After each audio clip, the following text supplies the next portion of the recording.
Hello! Today I'm here to talk about comparisons. And to talk about it, so I have to talk about my journey, my professional journey. Well, for those of you who don't know, my major is business administration, and I was working with hedge funds, with investment funds. And I remember when I was working with investments, I was always comparing myself to other people because at the office I was working at, so people were very dedicated at that was really what they liked doing.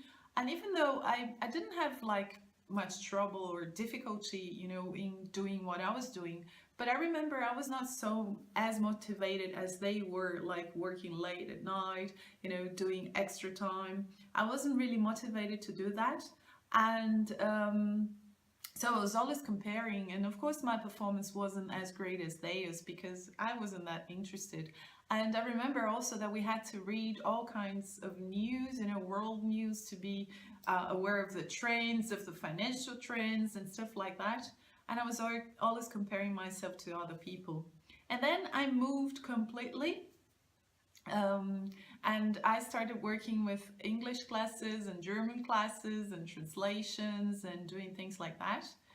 But then also, I was comparing my method to other people's method, and I was always asking students, oh, how do you feel about what we are doing? And are you happy with the classes? Do you feel you are improving? And somehow I had the feeling also that I don't know, that I always had to improve and buy new books and get new things, for them to keep them interested in the classes.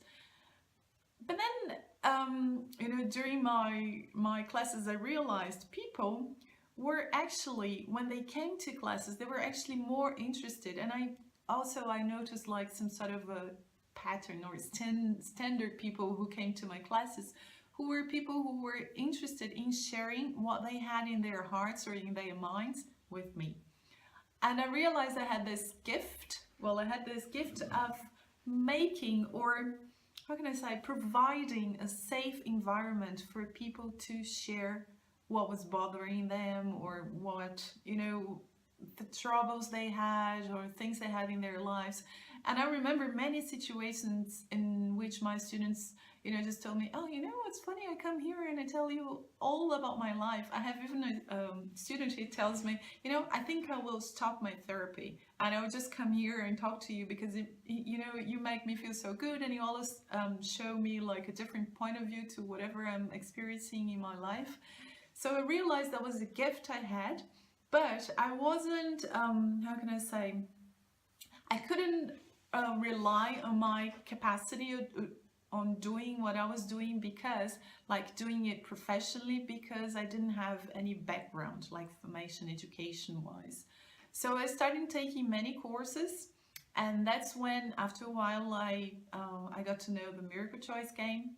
And for me it was a great opportunity, and I tell you why. Because when I got to know the Miracle Choice game, what was the most incredible thing was that I didn't have to compare myself to other people, or I didn't have this feeling that I was like always looking outside to other people to see what they were doing, how they were doing to improve what I was doing.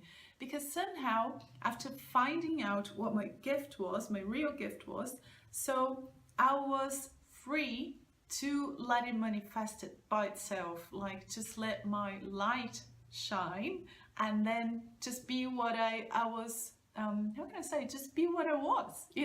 I didn't have to make any effort. I didn't have, it wasn't hard at all. Like it was just something that flew naturally when I wasn't worried. And what was great about the Miracle Choice game was also that I didn't have to trust Juliana myself. Like I didn't have to trust my capacity of interpreting people or understanding what people were saying. What I had to do was just to be the safe harbor for people to manifest what they were accessing as an insight, or something like the deep feelings that they have, the beliefs that they have. And also I had the support of a tool that gave me access to my inner guide, to let people just flow with what they were saying. So the reason why I'm recording this video for you now is because I wanted to serve as an incentive for you to, just to find out about your own gift and just let your light shine. Because while you compare yourself to other people and you think, oh, I'm not doing this good enough, it's because you don't trust you already are what you were supposed to be. So there's no other thing that it could be other than just being as you are. And now for me it's just so clear. And then when I just let go of my worries and preoccupations, so I could just relax and lay back in my position and just let my light shine naturally. So I expect, after this video that I will see like a whole constellation of stars shining out and people getting in touch with their inner calling that they have, and just be spontaneous and creative and happy doing whatever they feel like doing, no matter what other people are doing, because I tell you, you can only be doing what you are supposed to do, and you can only be as good as you are at this very moment. Thank you very much. I'll see you in the next video.